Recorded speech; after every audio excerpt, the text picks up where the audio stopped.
Imwand, January 15, 2023. On the outskirts of Nairobi, in an industrial zone with endless warehouses, old pipes, abandoned buildings, and concrete ploshadki, a routine inspection was scheduled for this day. A team of utility workers arrived according to a pre-arranged schedule to inspect the collector, check its condition, and ensure that the underground communications were functioning without accidents. Such trips were routine for them, dirty, difficult, but absolutely predictable work. In such conditions, rarely does anything surprising happen. Workers were accustomed to seeing rusty grates, cracks in concrete, garbage, signs of flooding, and sometimes illegal pipe connections. All of this was considered a normal background, causing neither questions nor alarm. But this time, their attention was drawn to a detail that did not fit the usual picture. In one area of land, where there should have been no structures according to official diagrams, they discovered a square metal manhole cover. From a distance, it looked like an ordinary structure, of which there are many in the city. But up close, everything looked different. The metal surface was unexpectedly well maintained. No rust, no chipped paint, no signs of age. On the contrary, it gave the impression that someone regularly looked after this object. And yet, the strangest thing was elsewhere. There was no marking on the lid. No letters, no numbers, no factory numbers, no signs of belonging to the city system. For specialists, this was a red flag. Any legal manhole must have a designation. Its absence meant that the structure was installed illegally or deliberately hidden. The workers tried to open the lid with standard tools. Usually, a crowbar or a wrench is enough to turn the manhole and lift it.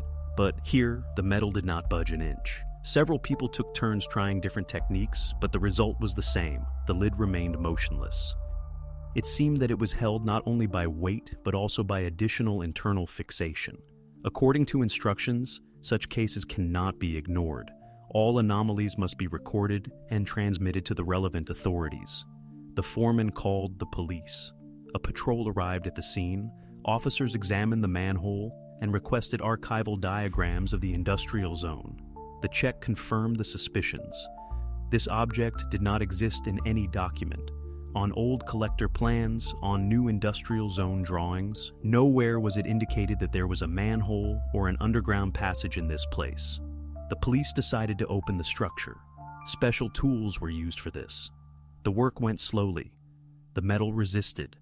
The fastenings turned out to be stronger than expected. But gradually, the lid was lifted.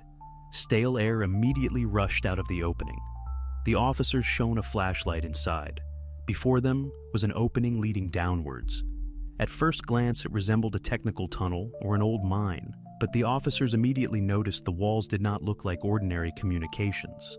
There were no traces of official work here, and it was at this moment that something that changed everything was heard. Sounds came from the depths, quiet, multiple, similar to muffled human weeping. For the workers and the police, the situation at once ceased to be just an anomaly. The manhole, which until recently seemed like a strange technical structure, turned into a potential emergency site. From this moment, events began to unfold, not along the lines of a utility service, but within the framework of a full-fledged investigation. Thus, a routine inspection unexpectedly became the starting point of a story that would later shock the entire region. This manhole turned out to be the entrance to an underground network whose existence remained a secret for decades. It was from it that a chain of events began, leading to the unraveling of one of the loudest cases in the city's history. To understand the full scale of what was happening, one must dwell on what seems to be the simplest question. Where exactly did all this happen? And here lies the first paradox. We are not talking about some remote suburb, an abandoned village, or a territory where no one has entered for decades. This happened in Kibera district of Nairobi, one of the most densely populated places in all of Kenya. According to official statistics, the population density here exceeds 2,000 people per hectare. Imagine, on a tiny plot of land, thousands of people live, work, and move around. Houses literally stand wall to wall, streets are narrow, barely allowing transport to pass, and the space between them is filled with markets, stalls, noisy courtyards. Life buzzes around the clock. 200 meters from the manhole are multi-story buildings where families live. 600 meters away is a school where dozens of students go every day. Within 5 minutes walk are shops, street cafes, markets, and bus stops. Everything around breathes the ordinary, everyday life of a large and cramped district. This is what makes the utility workers find truly frightening. After all, if you imagine this area through the eyes of an ordinary passerby, everything here looks absolutely mundane. People go about their business, children play near houses, neighbors discuss news, and in parallel, literally under their feet, something was hidden that no one even suspected. The next step was to clarify the legal status of the land. If there are residential buildings and social facilities around, the question arises, who is responsible for the plot where that very manhole was found? And here a detail emerged that for many years effectively allowed this place to remain unnoticed. According to archival data, the land was listed as part of a warehouse complex. Once it was a working object, but back in 1998, it was recognized as unsuitable and officially written off the city's balance sheet. Since then, no work, inspections, or use of the territory has been recorded. On paper, it was an abandoned object without functions and without an owner. That is, legally, the place remained a dead zone that no one paid attention to. In bureaucratic reports, such territories are marked as empty and safe. This very word was used by city officials in the late 90s, safe. But reality showed the opposite. The paradox is that for decades, thousands of people passed by, and no one had a reason to doubt that something was happening under this land. However, the police who arrived at the scene after the call from the utility workers had another question. Is this place connected to the long-recorded statistics of disappearances in the area? To find out, an official request was made to the archive. Investigators retrieved all cases of missing persons within a radius of 5 kilometers from the found manhole. The picture was disturbing. From 2005 to 2023, 112 cases of disappearance were recorded in this zone. That is, on average more than 6 cases per year. And what is especially indicative, 98 of these cases were closed with the wording, "Circumstances could not be established." That is, in most cases, no witnesses, no evidence, no explanations were found. And here the pieces begin to fall into place. The manhole, discovered in the center of a densely populated area, turned out to be not just a random anomaly. It became a point that linked together a long chain of disappearances. Everything that seemed like ordinary statistics of a big city suddenly received a concrete geographical reference. Thus, a routine inspection of utility networks turned into the beginning of a major investigation. And now the investigation's attention was focused on finding out who used this territory and how the underground space remained invisible for so many years. The chronology of events from the archive already showed. This is not an isolated case, but part of a much larger story. And this became the starting point for the next stage of police work. As soon as the first signals came over the radio, it became clear the police were facing an unusual situation. It all started with a planned inspection of communications, but literally within minutes, the situation escalated into an emergency. The duty patrol understood. If there were indeed people underground, the scale could be too serious for an ordinary shift. The decision was made immediately call a special group. Employees trained to work in such conditions arrived at the scene. They had everything they needed: protective gear, lighting devices, opening equipment, and first aid medical kits. The arriving officers acted strictly according to protocol. First, they cordoned off the area around the manhole, restricted access to unauthorized persons, and set up a cordon so that workers and Sluchany passers-by would not interfere. Then, a person responsible for communication was appointed. It was decided that one of the officers with experience in confined spaces would descend first. His task was not to interfere, but only to record the situation, transmit data upwards, and determine what additional forces were needed. The descent itself took less than a minute, but the wait for the report dragged on. All present stood in tension, and only the crackle of the radio broke the silence. When communication finally reached a clear channel, a short phrase was heard that changed the entire course of events. "I see premises. I see people. They are miners." These words became a turning point. From that moment, the working hypothesis of a technical malfunction or an old warehouse was discarded. This officially turned into an incident requiring immediate action. The next report was more detailed. According to the officer, there were premises underground, illuminated by rare, dim lamps. The lamps were suspended on wires, some of them flickering. There was barely enough light to distinguish the space. Along the walls were rows of mattresses, some folded, some laid directly on the floor. The air was heavy. There was a smell of dampness and desolation, which usually lingers in old basements. Traces of moisture stretched across the floor. Quiet sounds were heard in the room, conversations, rustling, coughing. But not a single adult was found. This was even more alarming. Those inside clearly could not have gotten there themselves. The information was immediately transmitted upwards. The operation leader decided to request all available ambulances. This meant that it was a mass evacuation. In parallel, a reserve police detachment was raised, and city service employees were also called. Now, the work was not only at the inspection level, but also as part of an official rescue operation. The evacuation began. Police officers descended in groups of 2 or 3 people. Each step was coordinated. People were lifted one by one through the narrow passage of the manhole. At the top, medics met them, checked their condition, and recorded it in protocols. The police tried to act as calmly as possible so as not to create unnecessary panic, but the load was enormous. Some entered names into lists, others ensured transportation to ambulances. Everything looked like a well-oiled conveyor belt, but each step took time. In parallel, a count was underway. In the first minutes, no one could imagine the exact number.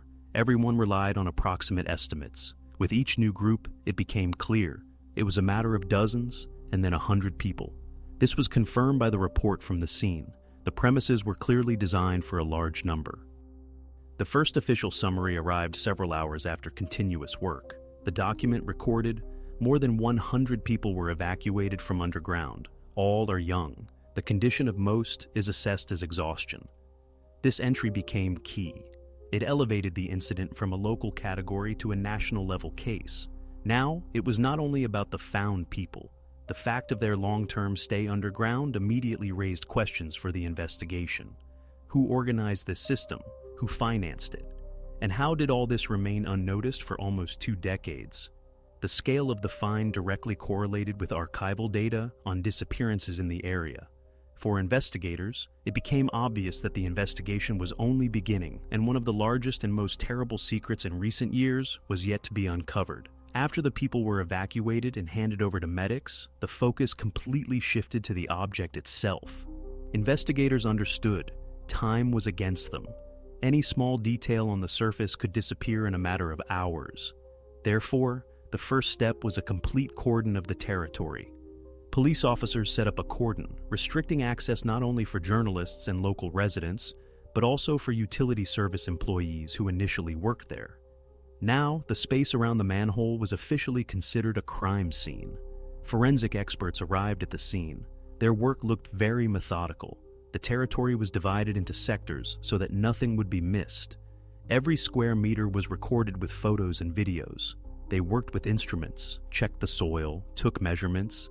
It was a process that outwardly seemed routine, but in reality, this is often where the first clues are born. Interestingly, attention was paid not only to the underground premises themselves. Forensic experts immediately expanded the perimeter. They examined entrances, nearby courtyards, and road surfaces. And this was important, because often, evidence is not found inside, but where evil intersects with ordinary life. In those places where someone might accidentally drop something, leave a trace, or leave a car mark on the asphalt.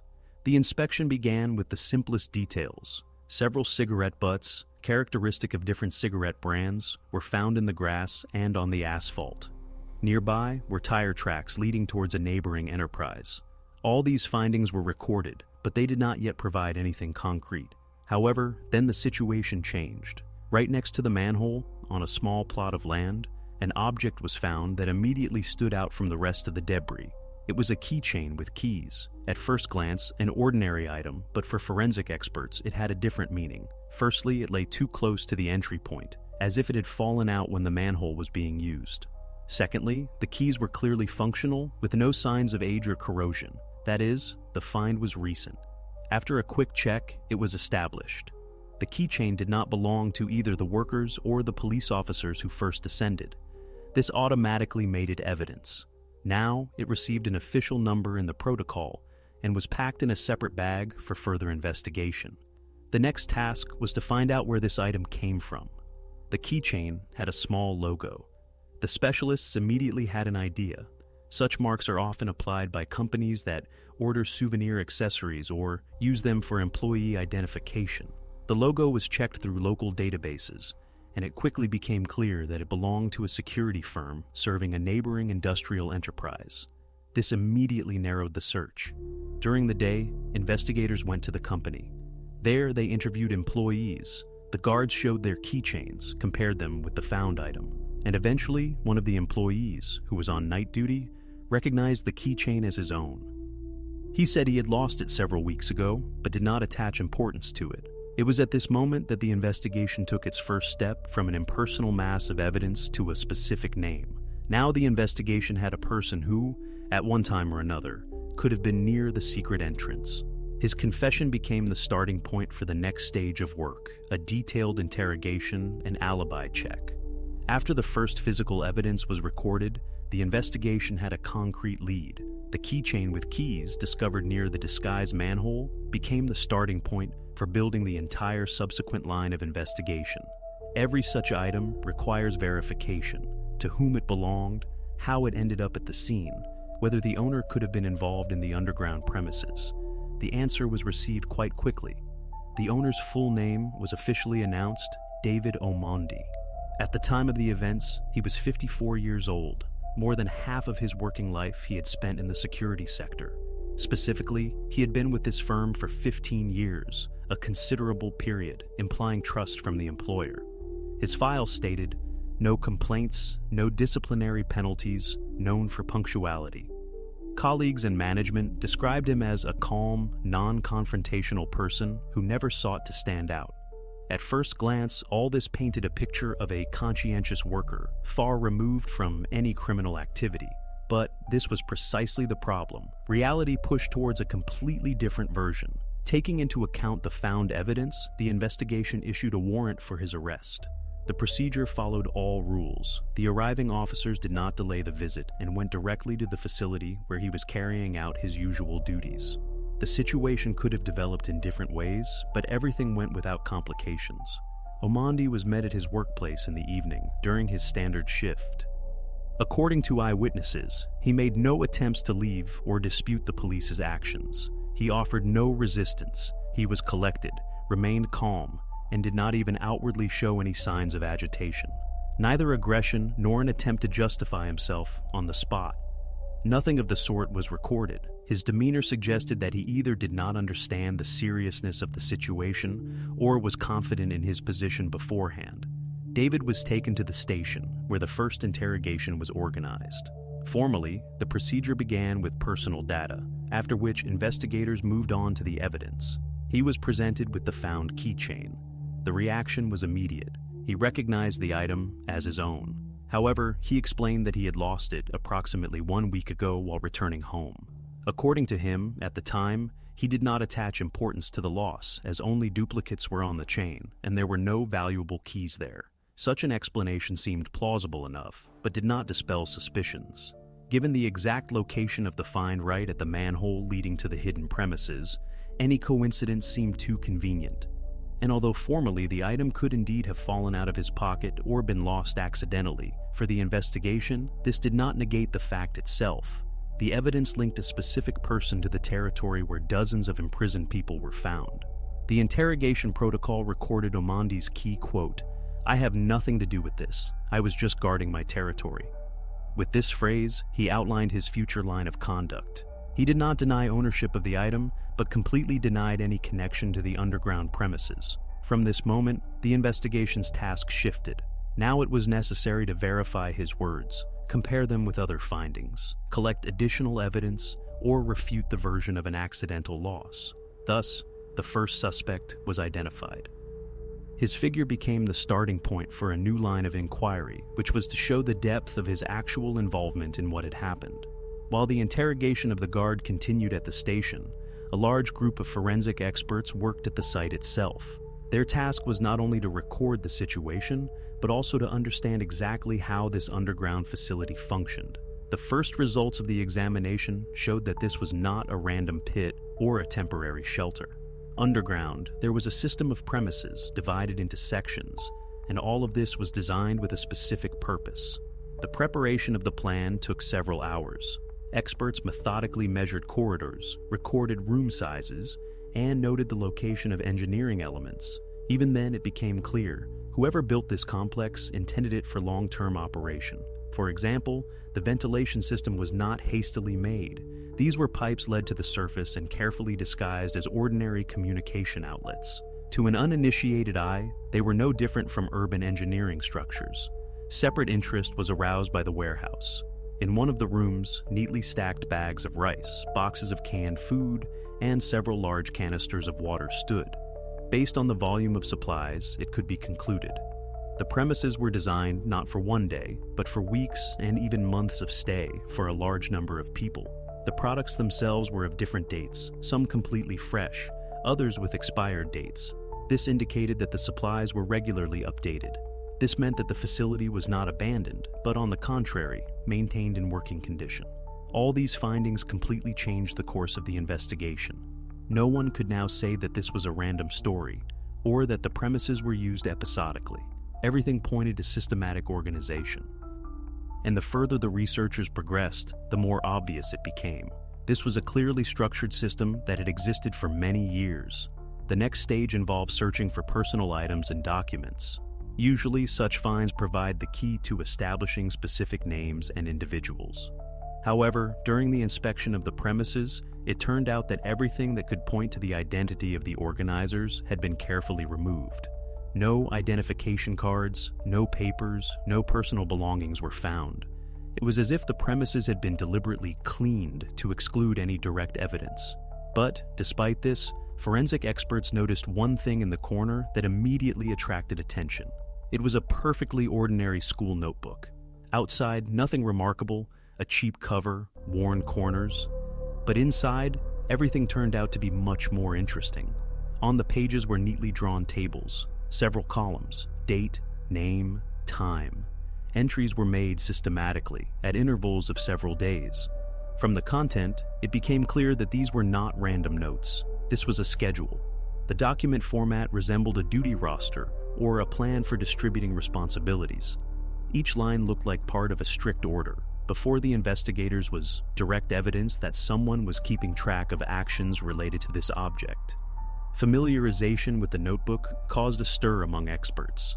This was no longer just an item from the premises, it was a document that directly testified to organized activity. Unlike the found bags of food or ventilation systems, which could be explained by practical necessity, the notebook reflected the very structure of management of this place. Further verification showed a total of 3 names were mentioned in the table. No expertise was required to establish them. The entries were made in clear handwriting. Among these 3, one stood out especially. This name was David. The very same name that matched the name of the suspect who was currently at the station being interrogated. Such a coincidence could no longer be dismissed as random. Now the investigation had 2 independent pieces of evidence: the keychain found near the manhole and the entries in the notebook. And if the guard could claim that he had lost the first item, the schedule with his name looked much more serious. This was a document directly linking him to the activities of the underground facility. Thus, the investigation received a new clue. Now the police faced the task of finding out who the other 2 were, whose names stood next to David. This opened a new stage of the investigation because the case ceased to be the story of one person. It became the story of an entire group. When the notebook with the duty schedule was placed on the table in the interrogation room, the tension noticeably increased. Until that moment, David Amandi had remained calm. He answered briefly, confidently, without visible emotions. But encountering the evidence, where his own name was among the others, became a test that revealed a completely different side of his behavior. He lingered on the entry, turned the page as if to confirm its authenticity, and then, after a pause, declared, "This is not my handwriting. I don't know who wrote this." This reaction was not spontaneous. There was no surprise or confusion in it. On the contrary, his words sounded like a pre-prepared answer. He did not make excuses. He did not try to offer alternative explanations for why his name appeared in the schedule. The lack of emotion made his position even more mysterious. It became obvious to the investigators there would be no simple confession. They would have to rely on objective evidence. At this point, the investigation shifted from questions and verbal versions to verifying facts. In parallel with the interrogation, forensic experts worked with materials. A request was made for all available video surveillance recordings around the warehouse territory. The main hope was on a neighboring enterprise. It had a security system with video archives that covered entrances and checkpoints. Omandi continued to claim he never went beyond the gates of the abandoned facility. Everything that connected him to this territory, according to him, was a casually lost keychain. But the analysis of video recordings quickly began to dismantle his version. Footage from the archive for the last month managed to capture similar episodes. A man in a security uniform, outwardly resembling Omandi, crossed the object's boundary at least 12 times. The visiting times were identical, from 2 to 4 in the morning. This interval was clearly chosen not by chance during such hours. Traffic is minimal, streets are empty, and passers-by are almost non-existent. For the investigators, this became a pivotal turn. By matching the dates from the notebook with the moments captured on recordings, they saw intersections. It turned out that the names in the schedule and the actual visits to the site coincided. This was no longer a simple coincidence. The interrogation continued with the presentation of this data. A recording was played in the room. A silhouette in uniform, a characteristic gait. Familiar movements were visible on the screen. The image quality did not allow for a clear view of the face, but specialists and Omandi's colleagues, after reviewing the video, recognized the resemblance. His reaction was extremely harsh. "It's not me." He repeated this several times, even when the investigators meticulously explained that the time, height, physique, and even the manner of holding his hands matched. He did not try to justify himself or refer to technical errors. Complete denial. Such behavior led the investigators to logical conclusions. They faced a person who either categorically refused to admit the obvious or followed a clear directive, not to disclose information no matter what happened. This opened up new theories. Perhaps he was not acting alone. Perhaps a larger structure stood behind him, and his role was part of a broader scheme. The denial upon seeing the video recordings became not an endpoint, but a new line in the investigation. The investigation made it clear, to understand the scope of the case, they needed to go beyond one name and check who else might have appeared in this schedule. This was the next step the operational group had to take. When the investigation hit a dead end of denial, it became clear. They needed to look not for words, but for things. Any objects that could speak for themselves and leave no room for imagination. Thus, the decision was made to thoroughly check the suspect's dwelling. The court issued a warrant and the operational group set out. Usually, such searches begin with routine, protocol, witnesses, systematic movement from room to room. But it is precisely within this dry procedure that the chance for an unexpected discovery lies. The apartment where Omandi lived gave the impression of being the most ordinary, small, modestly furnished, without frills. In the kitchen, a standard set of furniture, some dishes on the drying rack. In the room, an old wardrobe, a couple of shelves with books, and a television. Everything looked like what could be seen in thousands of other homes. No obvious signs of unusual activity, nothing striking. Employees noted every little thing, the contents of drawers, notebooks, items in the pantry. But none of this directly pointed to a connection with the underground premises, let alone the disappearances. The search lasted a long time. The rooms, corridor, even the balcony were thoroughly checked. At some point, it seemed that the search would end without results, and the apartment would indeed turn out to be clean. But one of the operatives noticed something that was not immediately obvious. In the bedroom, by the bed itself, one of the floorboards slightly sagged when pressed and emitted a barely audible creak. Against the background of the rest of the parquet, which lay tightly and evenly, this detail looked strange. Such trifles always attract the attention of professionals. The decision to open the floorboards was made immediately. The board was carefully removed and a recess was found underneath. Inside was a tightly sealed, airtight package. It was placed so that it was impossible to notice by chance, and was clearly intended for long-term storage.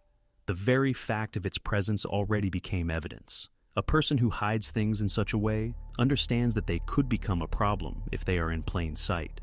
When the package was retrieved and opened, inside was a stack of paper sheets. At first glance, they were the simplest drawings, but the details made them exceptional. These pictures were made by the hand of a non-adult. Uncertain lines, simplified forms, bright colors. Such an item on its own might seem like something mundane, but in the context of this case, it immediately acquired a different meaning. Investigators began to carefully examine the contents. On several drawings, human figures could be discerned, several smaller silhouettes, and next to them, 3 adults. One of them was signed. Next to the image was a clearly written name, David.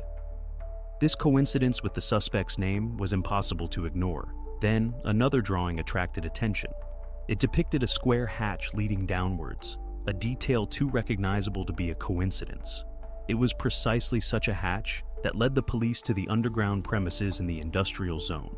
The style of the drawing indicated that the author had seen it in real life and tried to convey what was remembered.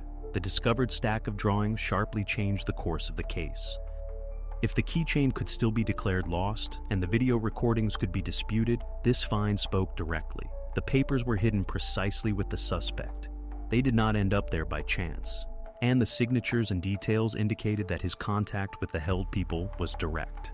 For the investigation, this became a key turning point. From this moment on, he ceased to be a person who could be considered an outside witness or a casual worker. He turned out to be a figure whose connection to what happened was confirmed by objects found in his own apartment. The subsequent actions of the police were obvious. Now, it was not about finding out if he was near the warehouse. It was necessary to understand something else. What exact role he played in this system, and how deeply he was involved. And most importantly, to find out who could have stood beside him and directed this entire process. When the rescue operation concluded and all those brought out of the underground premises were placed in safe conditions, the next stage began: medical examination. It was here that the investigation first had the opportunity to look at the consequences of people's stay in these conditions, not through conjectures and indirect signs, but through dry figures and expert conclusions. This was the moment when the scale of the catastrophe began to manifest in an objective plane. Doctors acted according to a clearly defined protocol. Each person brought to the surface underwent a separate examination. Weight, height were measured, blood tests were taken, and the overall condition of the body was recorded. Already in the early stages, it became clear that almost everyone had a similar picture. Pronounced signs of nutrient deficiency. Vitamin levels in the blood were critically low. Vitamin D deficiency was particularly acute, and this was not surprising. Months and years underground, without sun, led to predictable consequences. Doctors described the picture as straightforward as possible. Many showed delays in physical development. Some had problems with bones and muscles.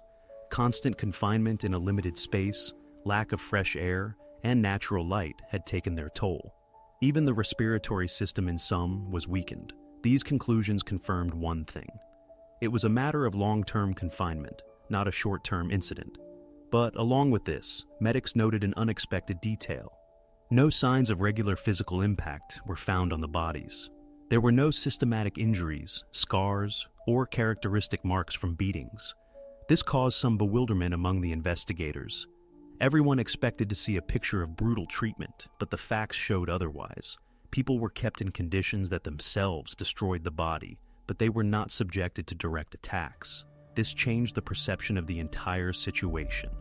It turned out that control was exercised not through force, but through other mechanisms.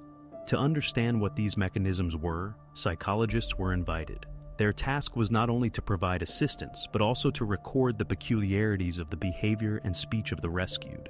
And it was here that what the investigation would later call a key discovery emerged. The people brought to the surface did not use words characteristic of a captivity situation. Terms like kidnapping, imprisonment, or captivity were not present in their vocabulary. Instead, they used completely different expressions. They referred to those who looked after them as teachers. They described the very fact of being underground with the word enrollment.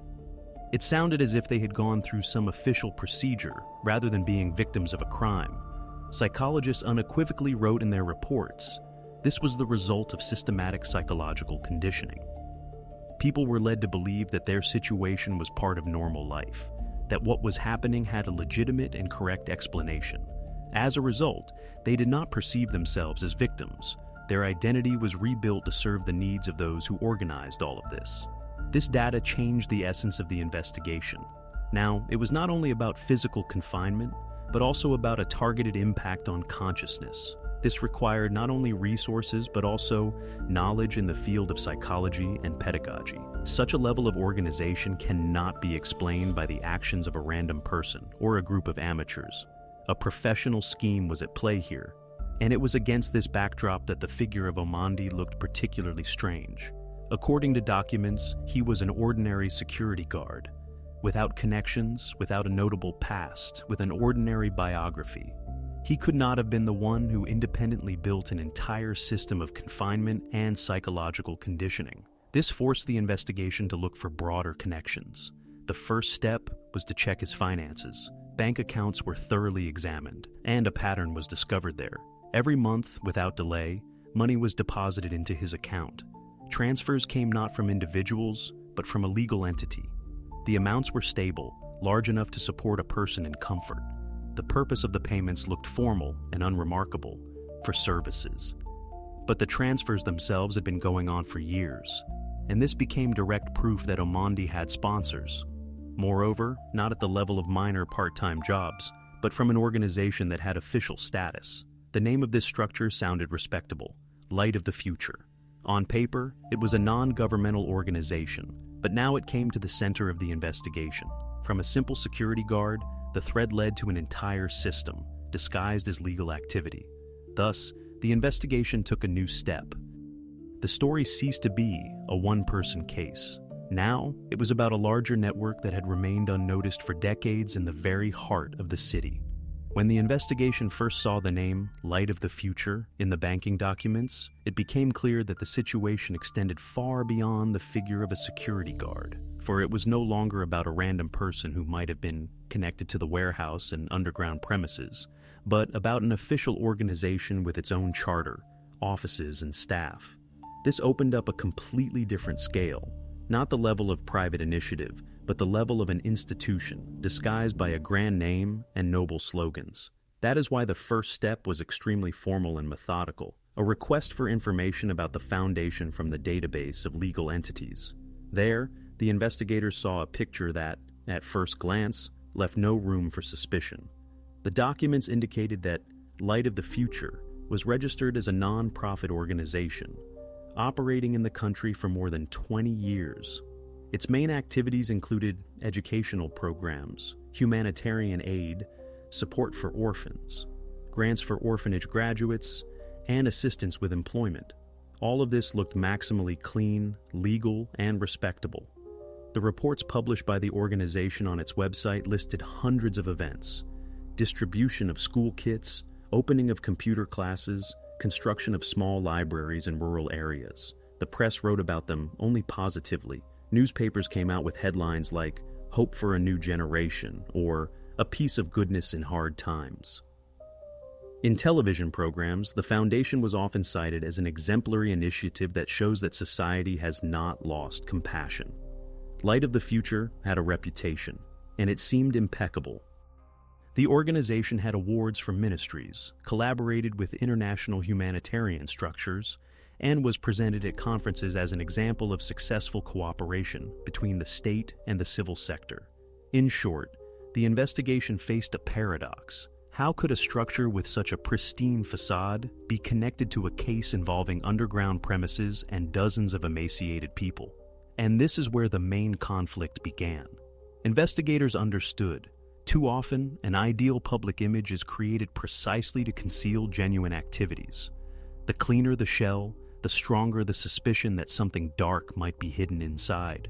Therefore, it was decided to dig deeper and look not only at reports, but also at who exactly was behind this organization. After all, behind any foundation there are always real people, and they are the ones who make key decisions.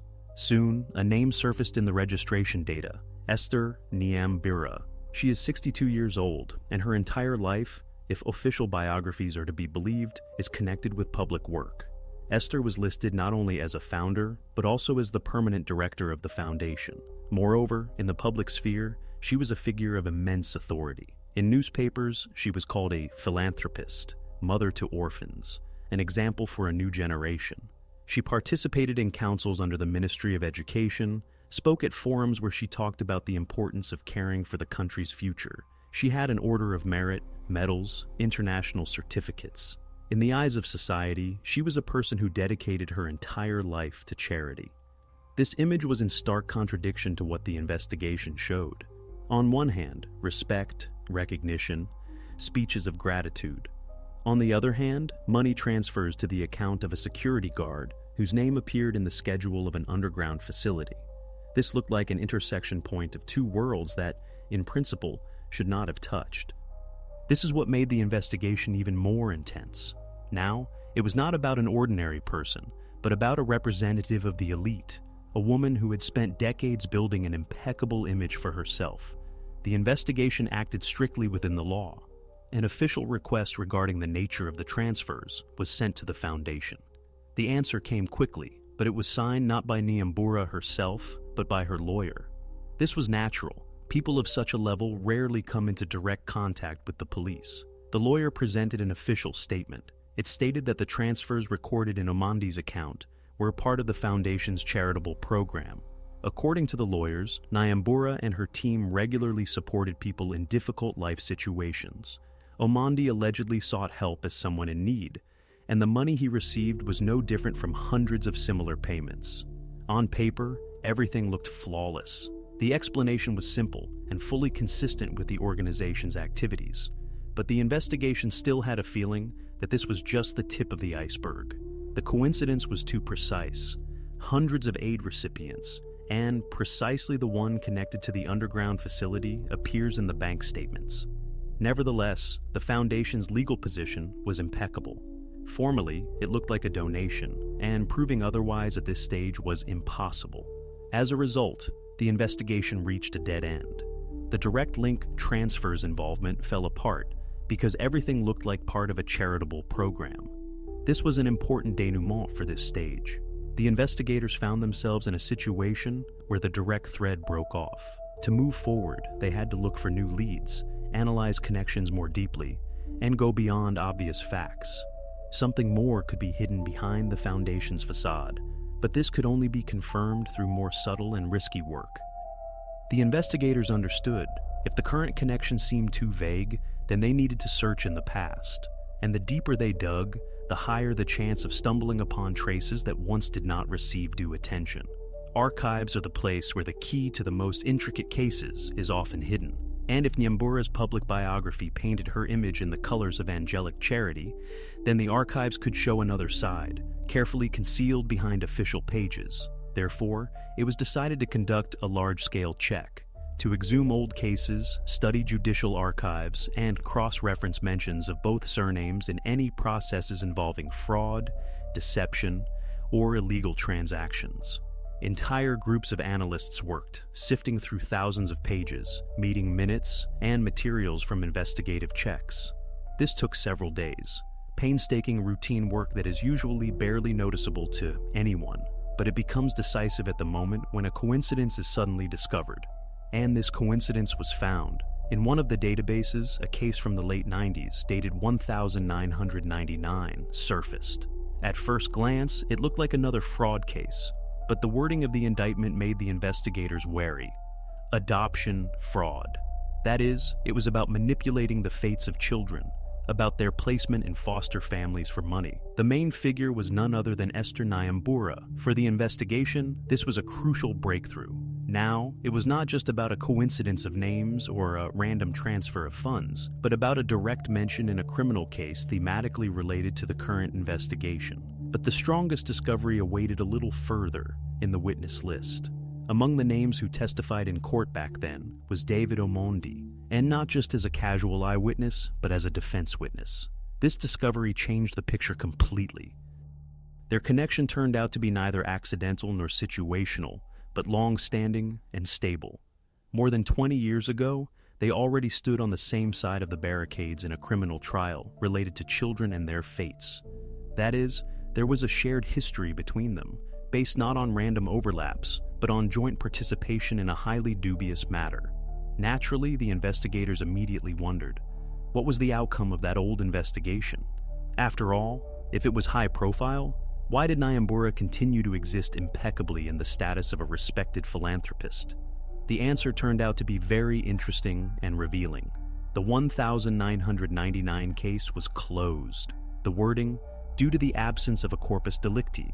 In other words, all charges against her were dropped, and Nyambura herself left the courtroom fully acquitted. This verdict spoke volumes. Firstly, that even then she possessed resources and connections that allowed her to get off scot-free. Secondly, that her public image as a philanthropist was built after her acquittal, as if the old case had been meticulously purged from her official biography. And thirdly, that Omandi, who then testified in her defense, could have been much more closely connected to her than he tried to show in the current interrogations. For the investigation, this was a turning point. Now it was impossible to deny their connection. The archives spoke for themselves. Two names appeared in the same case, and this case directly concerned the same areas that had surfaced in the current investigation. That is, it was not about coincidence, but about a system that had been going on for more than 20 years. It was this discovery that became the starting point for a new stage of work. If earlier Nyambura's interrogation was only a theoretical possibility, now it became an inevitability, for it was already impossible to ignore the fact of their long-standing acquaintance and shared past. The investigation was about to confront a person who had managed to keep her reputation impeccable for decades, but whose biography already had dark holes. The investigation reached a point where concealing the obvious was no longer possible. The connection between Esther Nyambura and David Omandi now had not only documentary evidence, but also temporal depth.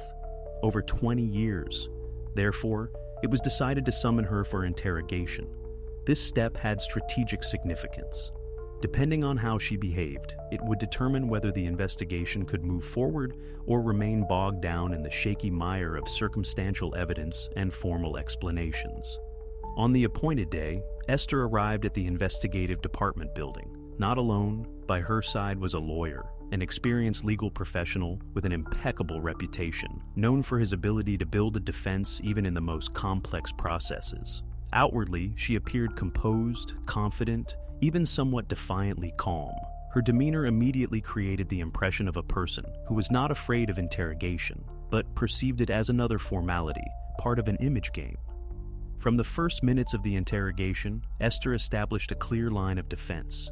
She did not deny acquaintance with Omondi. On the contrary, she immediately acknowledged it, but then immediately reduced everything to minimal significance. Their communication, according to her, was extremely rare and limited exclusively to the framework of charitable initiatives. Everything else, according to her version, was merely free interpretation by the investigation and excessive sensationalism.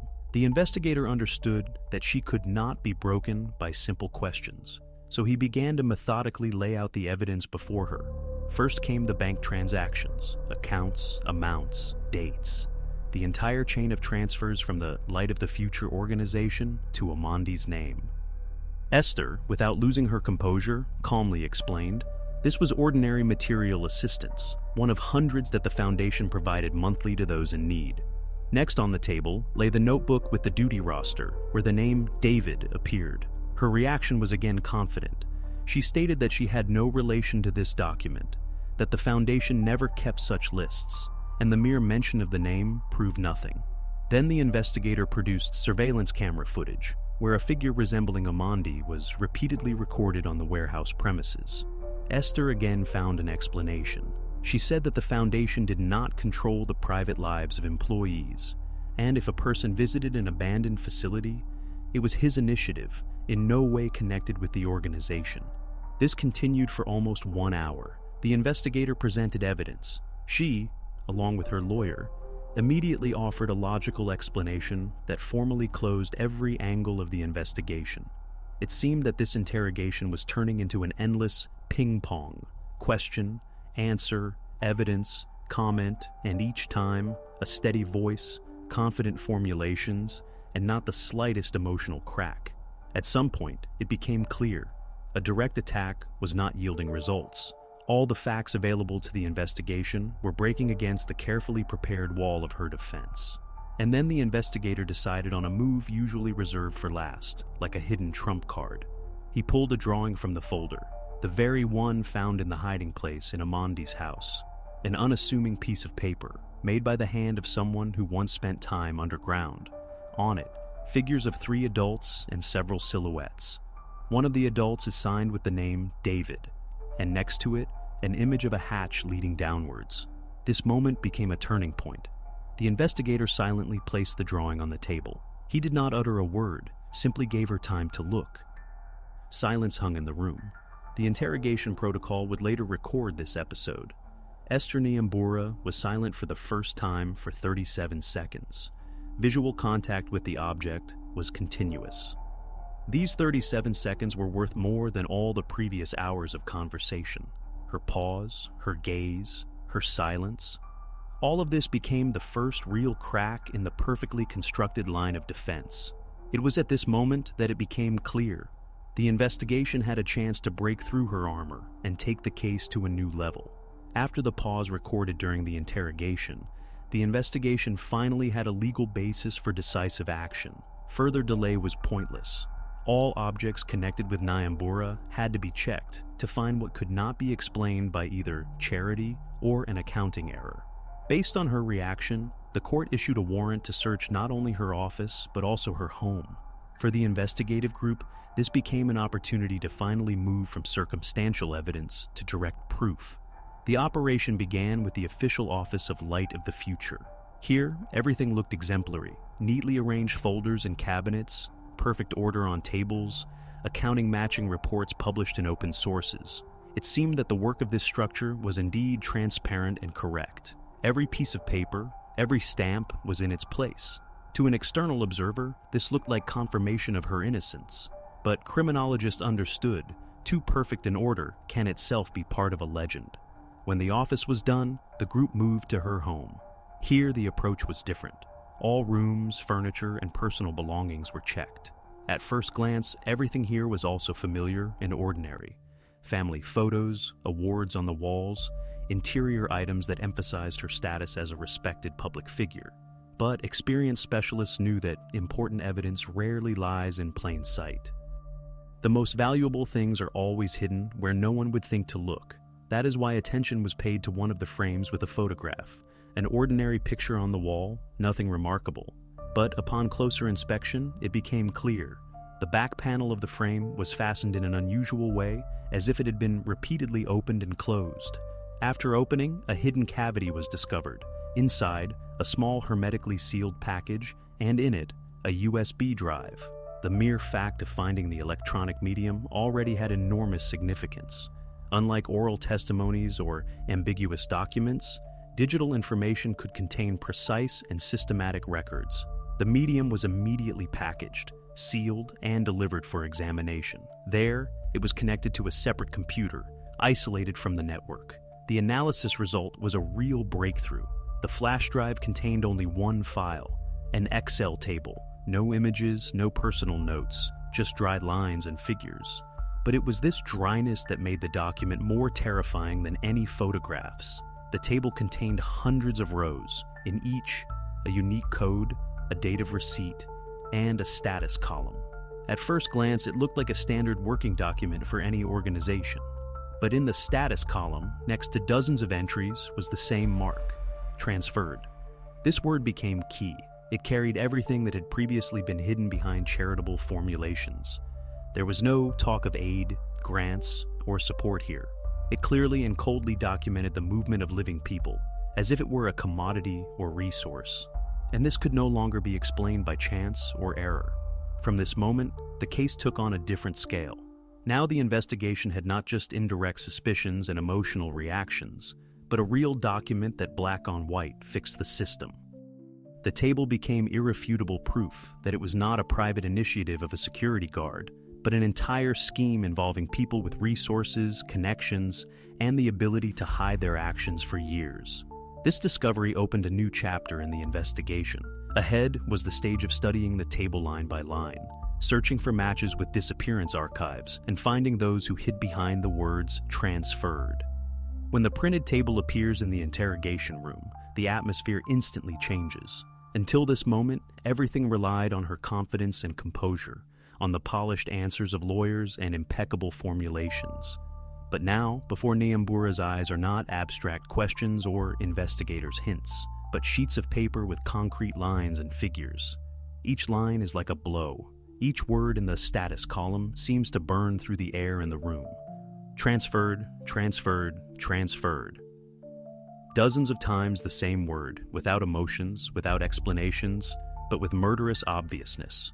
At first she reacts as expected, coldly, restrainedly, as if none of it concerns her. The same confidence as before remains on her face. But the longer she looks at the sheets, the more tension appears in her posture. Even the lawyer, who had been sitting motionless until then, begins to glance at her stealthily, as if he himself understands. A breakthrough could happen right here.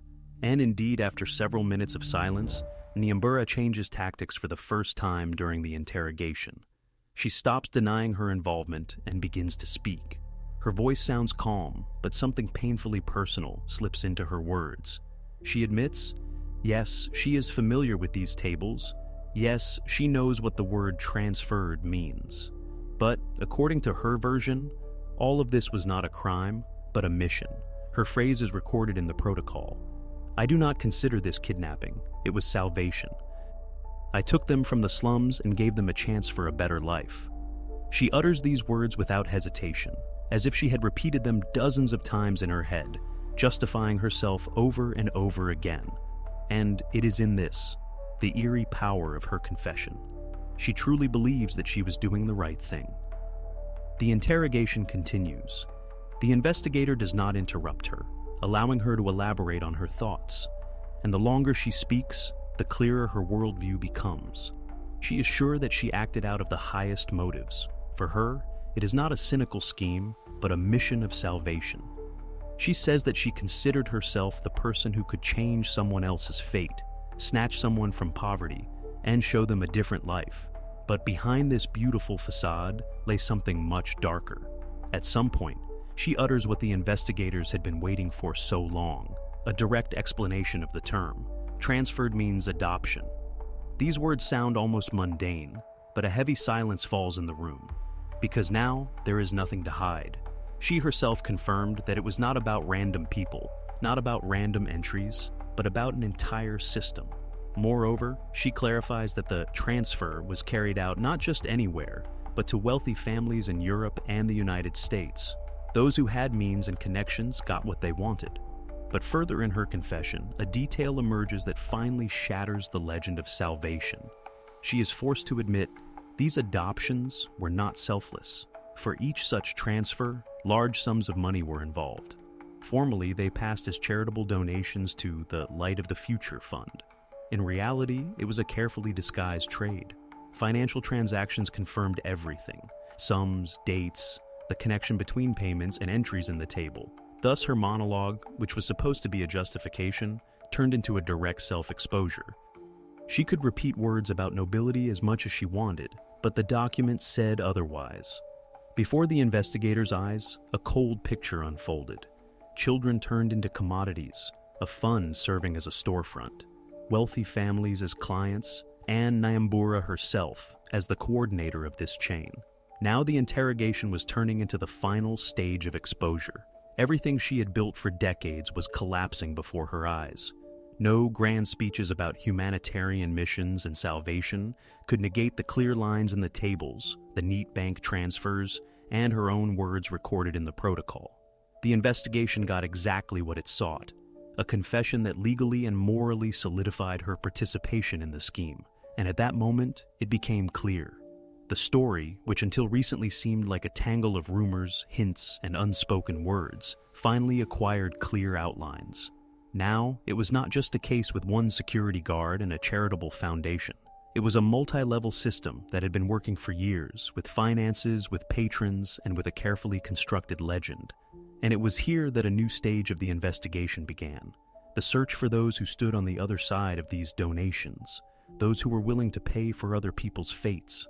When all key evidence had been gathered and the testimonies of the main figures recorded, the investigation faced a task: to put the disparate fragments into a single picture. After all, until this moment, we had separate links in the chain: a secret underground facility, found documents, financial transfers, confessions whispered. But only now did it become possible to see exactly how this machine worked, carefully hidden behind the guise of charity. And the first question that needed to be answered was, how did the very initial stage, that receipt, occur? Recruiters, including Amandi himself, worked where vulnerability was highest. They went out into the streets, into those neighborhoods where a person was left to their own devices. That's where the first meeting took place. No violence, no force. On the contrary, they acted with promises and deceit. They spoke of food, a roof over their heads, care, and safety. The cynicism of their method was striking precisely in its simplicity. For those who lived in hunger, words about food were stronger than any threats. And it worked. People followed them willingly, not suspecting that they were taking a step into a carefully constructed trap. Then they were brought to a point that served as the starting point in this scheme.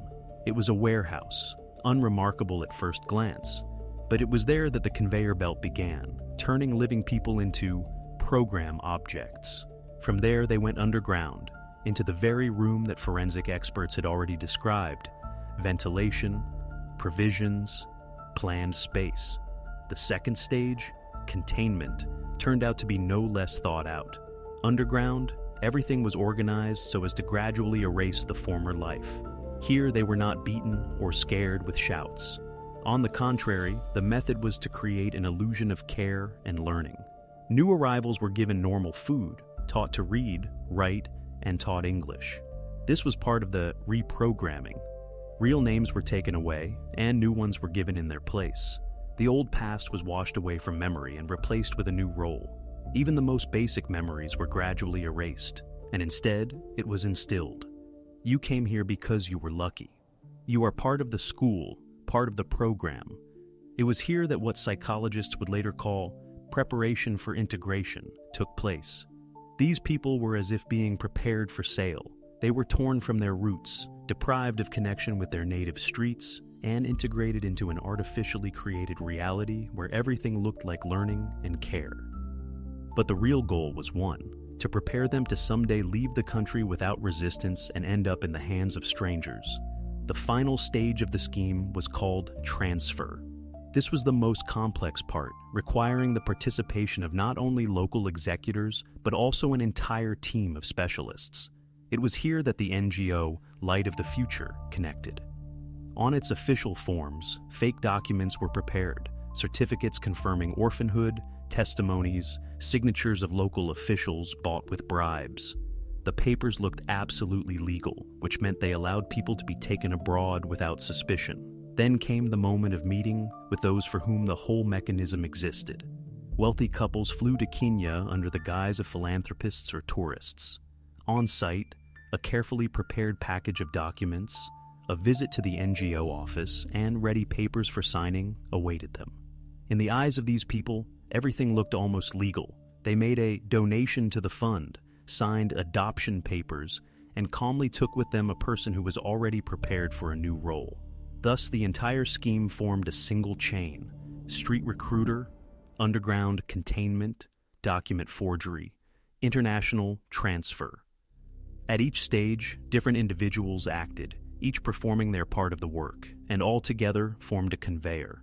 And finally, the investigation gave a legally precise definition.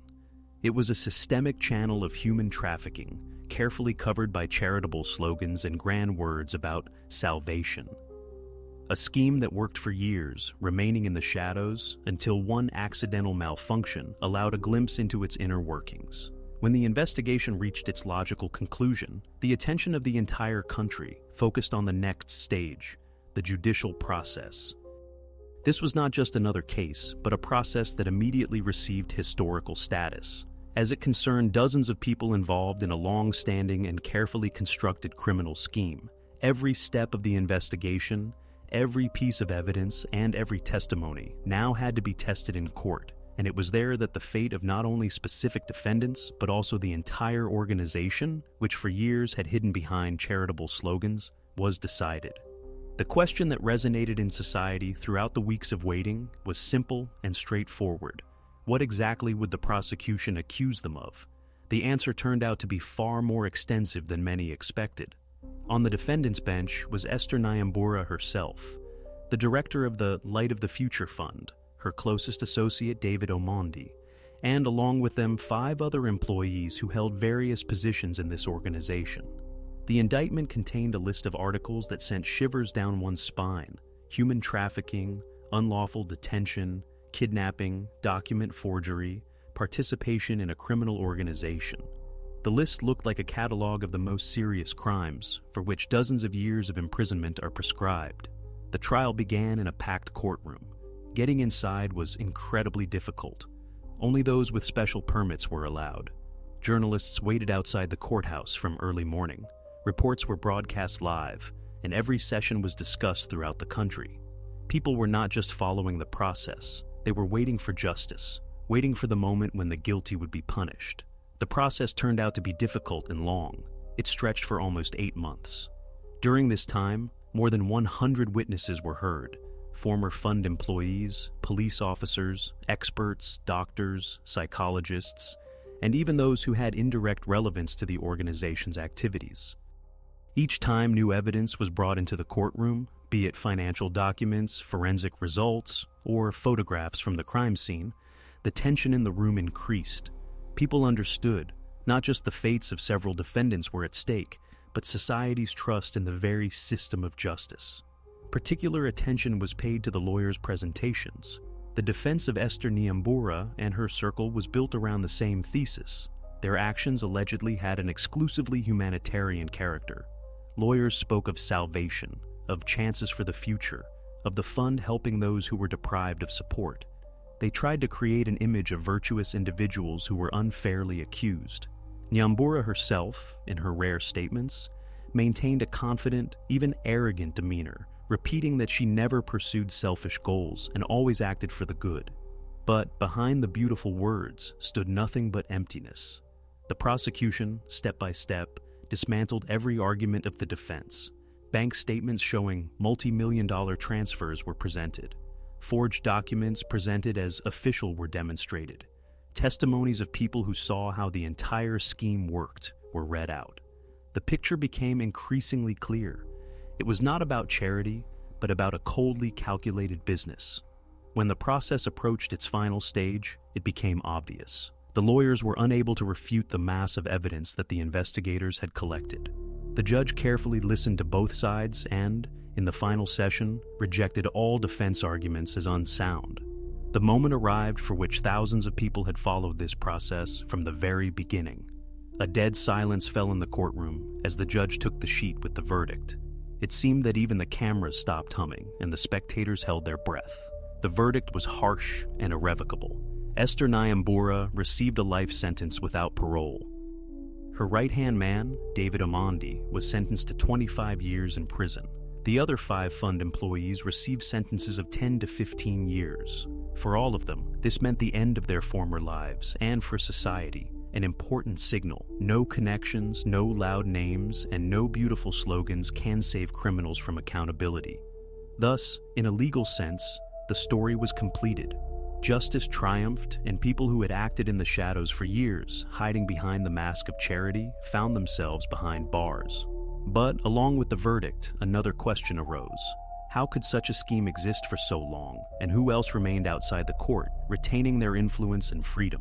This shadow continued to hang over the case, and many understood. The story was not over yet. When the verdict was pronounced and the cell doors closed behind the main figures of the case, it seemed that the story had come to an end.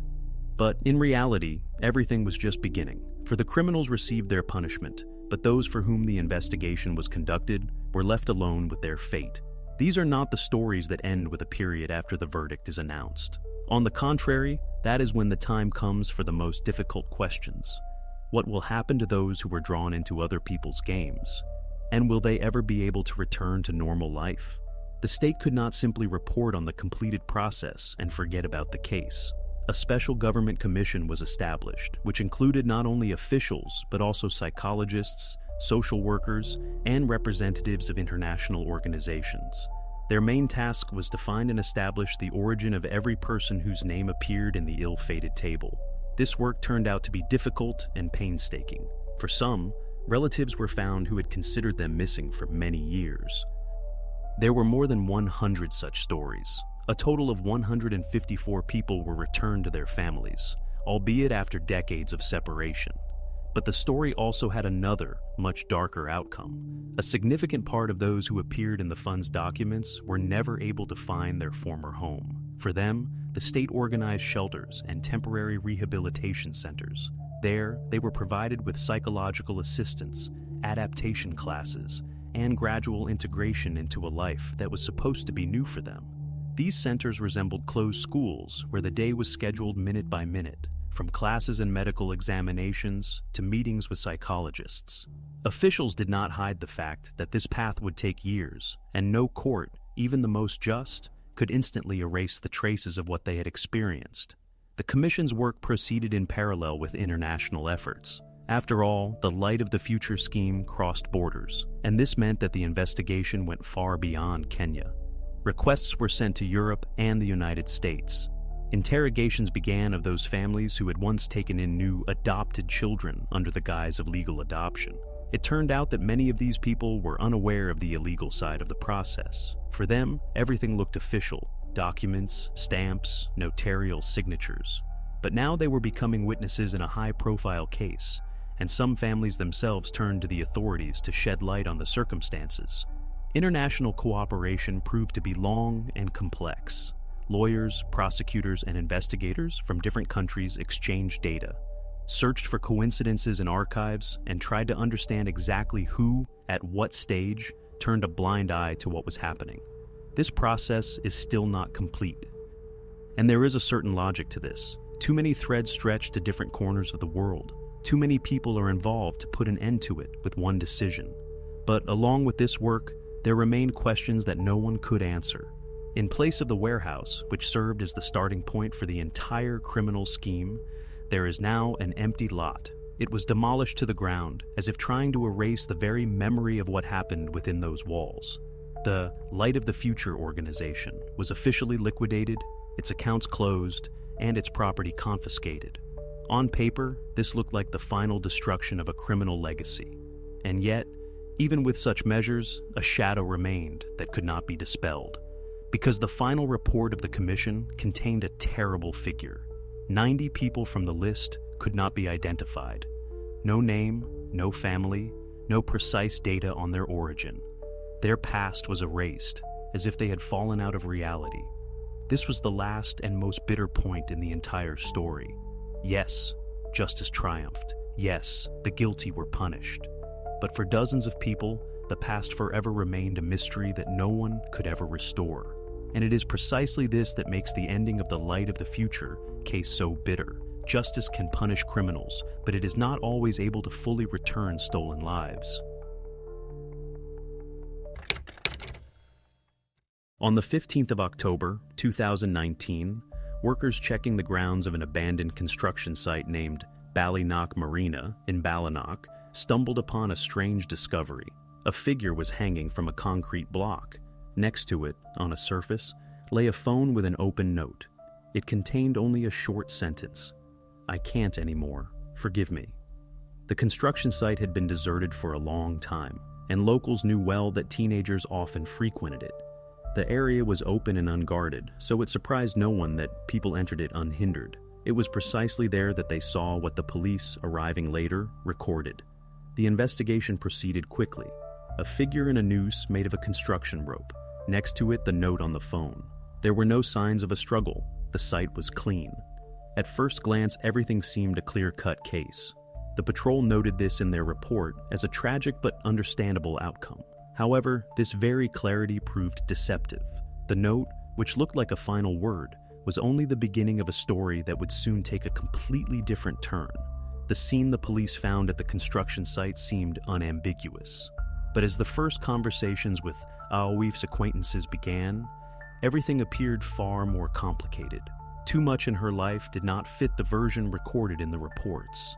The teachers at St. Jude's remembered her as an exemplary student, not a school star, but someone reliable.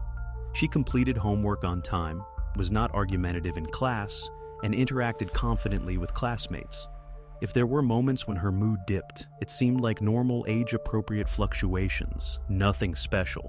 At parent-teacher conferences, Allwife's name was rarely mentioned, and if so, in a positive context. Neighbors described her as quiet and polite. In the evenings, they often saw her walking home from school with a friend. Sometimes she would go to the shop for a small item, a bottle of water, chocolate, an everyday life in which there was not the slightest hint that a plan to say goodbye might be forming in her mind. During interrogations, the parents repeated the same things over and over. Yes, there were the usual family arguments, about grades, about household chores, but nothing out of the ordinary. According to their words, she had been quiet in the last few days. No mood swings were noticeable. She sat in her room, typing on her phone, laughing when she received messages. To the family, this seemed familiar, even too familiar. Even her closest friends couldn't recall a single alarming signal. Siobhan, her best friend, said they had planned to go to Cork for concerts, talked about shopping, and discussed the future. No conversations about being tired of everything or seeing no way out. Quite the opposite. It seemed as if many plans lay ahead and life was just beginning to pick up pace. Thus, a strange picture emerged. On one side, the crime scene, the phone, the note. Everything looked like a finished story that raised no questions. On the other side, her biography contained not a single obvious trigger. The official report aligned with the evidence, but completely diverged from the image her family and acquaintances had of Ioif. This contradiction became the first crack in the police's version. A case that should have been quickly concluded suddenly gained new depth, and it was against this backdrop that a statement would emerge, ultimately turning the course of the investigation upside down. The first to break this apparent calm was Siobhan. Ioif's best friend appeared at the station 2 days after the incident. She did not come alone, with a phone in her hand and tears she could no longer hold back. It was her words that first made the police doubt the convenient version of a voluntary farewell. In the interrogation record, a sentence she almost screamed is preserved. That was the final quest. According to her, until the very end, no note existed in the records. She showed a chat history in an encrypted messenger where Ioif was participating in a game called Dusk. The tasks there were set by an anonymous user under the nickname Morpheus. Everything seemed like a strange competition where one had to complete increasingly risky assignments to advance to the next level. At first, everything seemed harmless, painting graffiti on a pub wall, stealing a small item from a shop. But gradually, the tasks became harder, lying on the tracks in front of a train, inflicting a cut wound to, as the rules stated, release the darkness. Ioif fulfilled everything without exception. Siobhan explained she was considered one of the best participants, respected by others, and Morpheus openly praised her. This is what made the story dangerous. During the interrogation, the friend handed over screenshots of the chat to the police. In them, one could see not only the instructions, but also a system of levels. The 10th level was called Ascension. According to Siobhan, that was Ioif's last step. In her words, there was no doubt. She was convinced that the farewell was not of her own free will, but the fulfillment of the final task. After this statement, the status of the case changed immediately. Now it was no longer about the tragic decision of a single person, but about an entire system where someone controlled the actions of others from the shadows. From that moment on, the investigation officially became a criminal case and the main priority of the department. When the police received information about Dusk, it became clear. This case could not be closed with conventional methods. Investigators faced a completely new task: to find a curator who did not exist in reality, hiding behind the nickname Morpheus. For a small town, where the worst offenses were pub brawls or bicycle theft, such a story sounded like something from another world. But it was precisely from this moment that the investigation reached a new level. The first step was the interrogations. Ioif's classmates, her acquaintances from school, those who had chatted with her even once, were called to the station. Most denied their participation in the game, but the police already had Siobhan's screenshots and knew there were dozens of participants in the town. Many tried to keep silent, afraid to admit that they had completed tasks. Their silence only confirmed that the story had a much greater scope. In parallel, cybercrime experts began to analyze the chat history. Morpheus acted cautiously. Anonymous proxies, VPN, encrypted messages. Everything indicated that he was experienced and well prepared. The traces on the net broke off, as if deliberately erased. But the police understood. If a person had shown themselves in the real world, they must have left a trace where it cannot be deleted. This is why attention turned back to the construction site itself. A renewed examination of the area yielded a result. On a concrete slab next to Oif's phone, forensic experts noticed a faint trace of a coffee cup. Judging by its shape and characteristic edges, it was a cup from the local cafe, the Daily Grind, located just minutes from the school. At first glance, the cup seemed to have nothing to do with the case, but everything looked as if someone had been nearby at that moment, watching. This discovery opened a new lead. The note on the phone no longer seemed to be the only clue. Now the police had two directions: to try to break Morpheus's digital camouflage, and, in parallel, to find out who might have been at the construction site that same evening. From that moment on, the investigation was no longer a matter of conjecture. They had a concrete goal: to find the one who controlled the game from the shadows. Liam was the first name the police seriously turned their attention to. In the small town, everyone knew that he had been close to Oif, and that their relationship had not ended well. To investigators, such a connection seemed too obvious to overlook. The ex-boyfriend, jealousy, competition in the game, all of this fit into a simple and understandable picture. The investigators reviewed chat histories and spoke with classmates. Familiar details emerged in the conversations.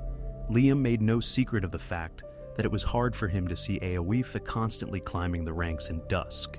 He himself actively participated, but remained in second place. For the teenagers, the game quickly became a measure of popularity and recognition. And for Liam, that meant only one thing: he was forever in the shadows. Some acquaintances said he could react sharply when her name was mentioned. If someone started talking about Oif completing another task, he either interrupted or ended the conversation. In the chat histories, there were hints. Liam wrote that she was too engrossed and that this can't go on for long. To the investigators, this looked like a first real motive. An additional factor was that he knew her habits better than anyone else. Liam was there when she first started participating in Dusk.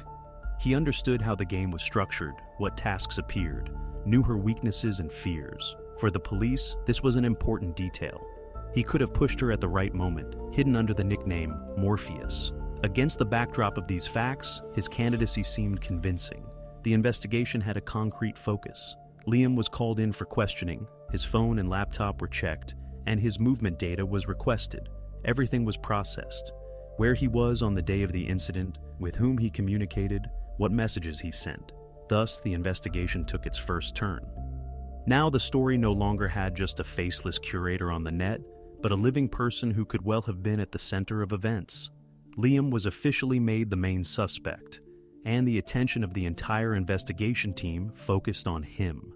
The investigators delved deeper into the chat histories they were able to recover from the participants' phones. The more they read, the clearer it became. Dusk was not just a game. It was a control system, built step by step. In the first levels, the tasks seemed harmless. Photograph a shop window at night. Draw a sign on a pub wall. Such acts could easily be dismissed as youthful protest or a desire to stand out. But in the chat histories, the tone Morpheus used to address the players immediately stood out. He didn't just distribute tasks, he created an atmosphere as if this was a secret community to which only the chosen belonged. After that, the demands became increasingly harsh. In one of the chats, there was a task to lie on the tracks between abandoned rails and wait for an approaching train. The condition was to record this on video to prove completion. In another case, one was supposed to inflict a cut on the arm and send a photo as confirmation. Morpheus accompanied all this with comments like, "Release the darkness," or "Only the strong move forward." It was precisely these sentences that solidified the feeling that the game was more than just entertainment. Oif was among those who fulfilled everything without exception. In the chat archives, her photos, tasks, and short confirmations were preserved. She was one of the few who had almost made it to the end. For the other participants, this was an example. Morpheus praised her openly, and that only raised the stakes. It became obvious to the police. It was not just about dangerous internet entertainment. It was a carefully constructed process in which participants were led step by step to the final limit. The scale of the threat was far more serious than it seemed in the first few days. And now the investigators had no doubt. Morpheus had to be found at all costs. When Liam was first called to the station, he came reluctantly. It was immediately obvious. He was tense, angry, trying to show he had nothing to hide. But the longer the conversation lasted, the more unsettling his behavior became. To some questions, he responded sharply, as if throwing retorts at the investigator. To others, he remained silent, lowering his gaze and clenching his hands so tightly that his knuckles turned white. According to the protocol, the first interrogation proceeded in a fairly simple format. Where he was on the day of the incident, what he did, with whom he spoke. Liam stated that he had been home that evening. There was a family dinner, and his parents could confirm this. But instead of calmly describing the events, he became irritable. When asked about the chats in the messenger, he replied, "Yes, I played. So what? Everyone played." At another moment, when the investigator mentioned Awif's name, he snapped, "Stop talking about her. She always wanted to be first." Such words did not provide direct evidence, but they gave the impression that he was hiding something. The investigators noted every one of his sentences. In one protocol, there is a record. The suspect behaves provocatively, shows aggression, refuses to specify details of participation in the game.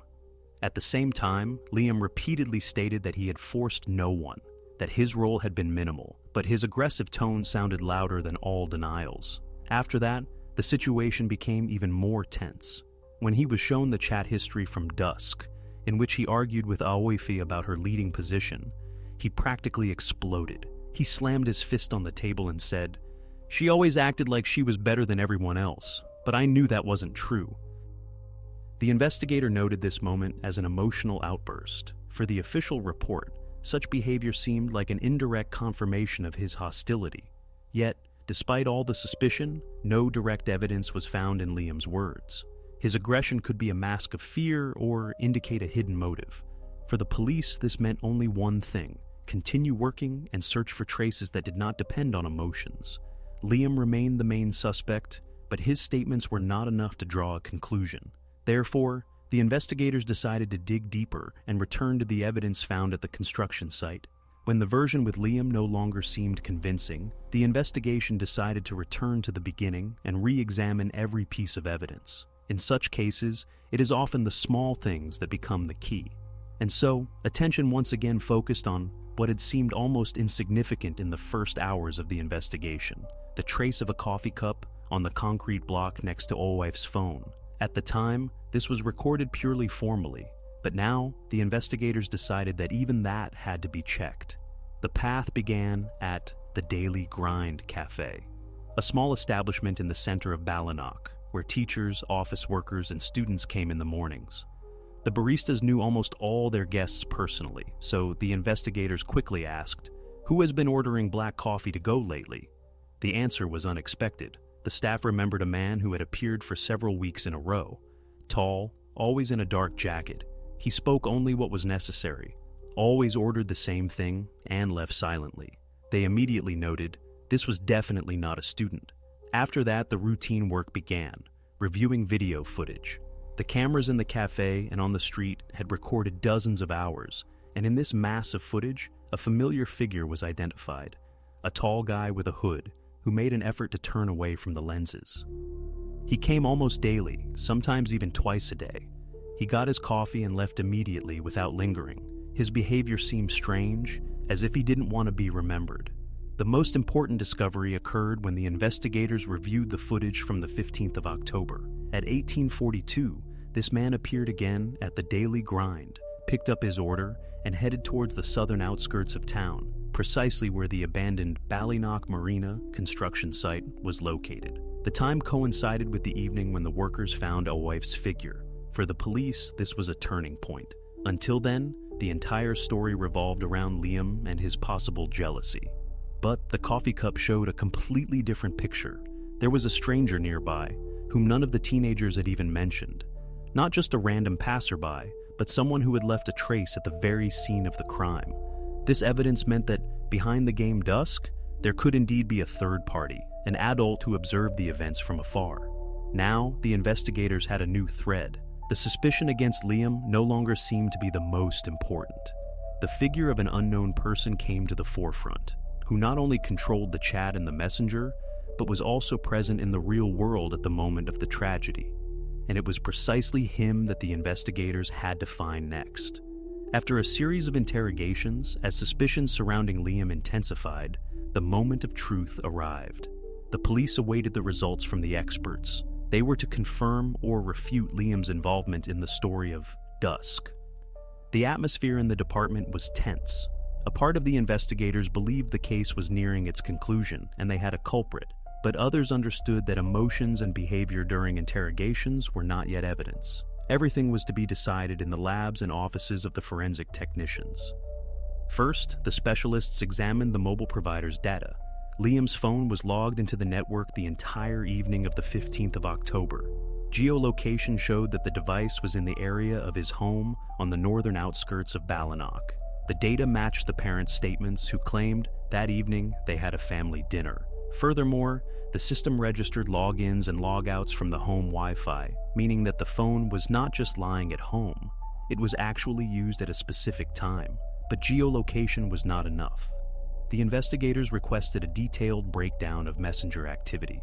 Cybercrime experts compared the IP addresses from which Liam accessed the network with the addresses attributed to Morpheus. The analysis was unequivocal.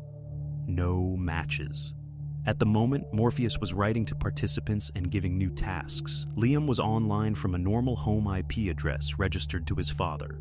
The addresses from which Morpheus operated led deep into chains of proxies and VPNs and could not be linked to a specific device in Ballinock. In parallel, forensic technicians checked Liam's laptop. They expected to find at least basic traces: the use of VPN, encrypted chats, programs to conceal activities. But nothing of the sort was found. The hard drive only contained school documents, a few games, and standard social media applications. Even the browser history seemed all too ordinary. Music on YouTube, school assignments, pages with football news.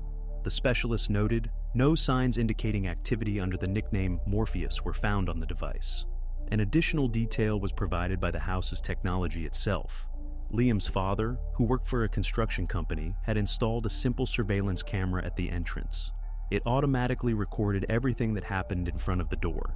The footage was preserved. It clearly shows Liam going into the yard several times on the evening of the 15th of October and returning to the house. The timings of these movements matched the activity markers on his phone. He therefore had an airtight alibi, supported by 3 independent sources: the parents' words, the mobile provider's data, and the video recordings. In the expert's report, the conclusion was as clear as possible. Liam was not present at the construction site on the day of the tragedy. He could not be Morpheus and was not involved in the final events. His sharp words and aggressive behavior during interrogations could be explained by his emotional state, but were not confirmed by actions. Essentially, all evidence against him fell apart. For the police, this was a cold shower. The first version, which seemed convenient and logical, turned out to be a false lead. The main suspect was excluded from the circle of those involved. This meant that the investigation was back to square one, but now they had a new clue in hand: the coffee cup and the figure of an unknown person who was clearly at the construction site that evening. He became the new target of the investigation.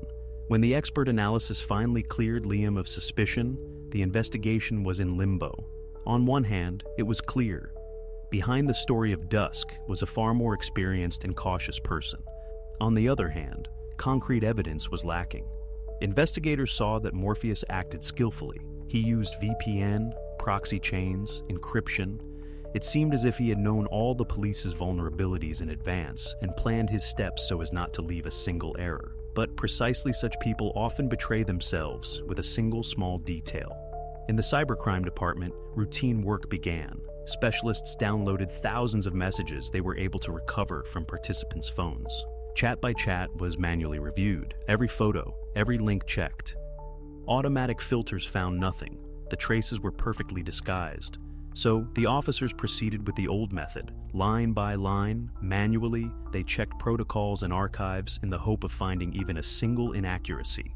The work lasted for days. Among hundreds of identical phrases from Morpheus, film, confirm, release the darkness, images sometimes appeared that served as examples. It was on one such image that the experts paused. It was a photo of graffiti sent half a year ago. The file itself was stripped of metadata, no information about the camera, location, or time.